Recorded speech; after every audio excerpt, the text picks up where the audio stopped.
Hi, my name is Kate Katsmita. Like thousands of other high school athletes, I too have gone through the challenge of tearing my ACL, going through recovery, and ultimately coming out better because of it. My sophomore year, I earned the spot to play for my high school girls soccer varsity team. This team was extremely good. Multiple girls were going D1 the next year. At the end of the season, we ended up winning sectionals and losing in the state semifinal round. So this team was very good. So I was fighting for minutes. I was pushing my body to the limit every single day at practice, showing up, giving my 100% every single day. At the same time, I was also practicing 2 times a week for both my outside of school travel soccer team and my travel softball team. I was exhausted. My body was pushed to its absolute limits. And then in a rare game on September 26th, I was given the opportunity to play. Majority of the game, I scored my first ever varsity goal. And then 5 minutes later, with 5 minutes left in the game, I tore my ACL going into a tackle with a girl.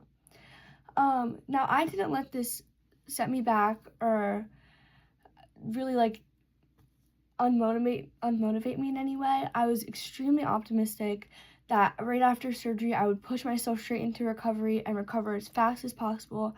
I had hopes of playing softball in the spring at the end of the season for school. So I was extremely optimistic.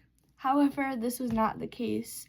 And when I went into surgery just 2 days after my 16th birthday, I found out very quick that this was not going to be a possibility for me.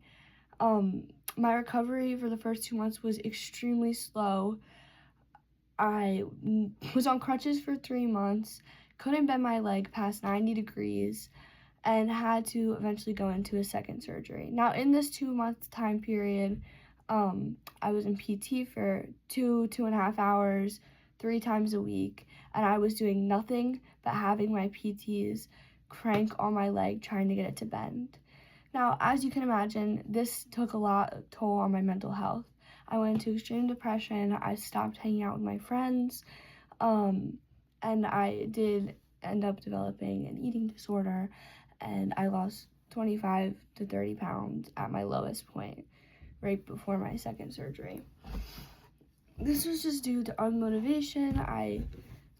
I didn't think that I was ever going to get back to where I was, performing at my peak, and getting back to the sports I would love again. Now, eventually, it did end up turning around. After I got my second surgery, my knee started bending basically right after, went straight to 120 right after my second surgery, which was amazing news. They took me off crutches right away. I learned to drive. Then when they started to get me running again, I really got all my hope back. I threw myself into running because it was the first form of real physical activity I could do. I got my mile time into the 5:30s. I was running every single day as much as I could. I loved it. It gave me as much hope as I could possibly have.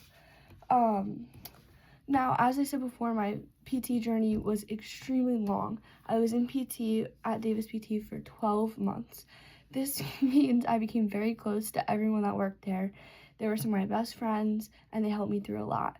So I chose to join their Analytics for Athletes team, which promotes recovery, strength, conditioning, working out, sport-specific workouts, and taking metrics of your body so that you know when you're performing at your best what you need to strengthen to be performing at your best. And with them, I post 2 to 3 times a month on my social media accounts, just promoting whatever our monthly goal is going to be. This has helped me get close to so many athletes who are in the same predicament as me. Just recently, my neighbor actually tore ACL and had to go back into surgery. She had to get it redone completely. And I've gotten so close to her. We've talked a lot, and I've just really been able to help her come through. And helping all these people has really helped me and just helped me see that this did not hurt me. And now I'm going to be playing softball at the University of Clarkston and joining their engineering and business programs. And I'm just very thankful for how far I've come. Thank you.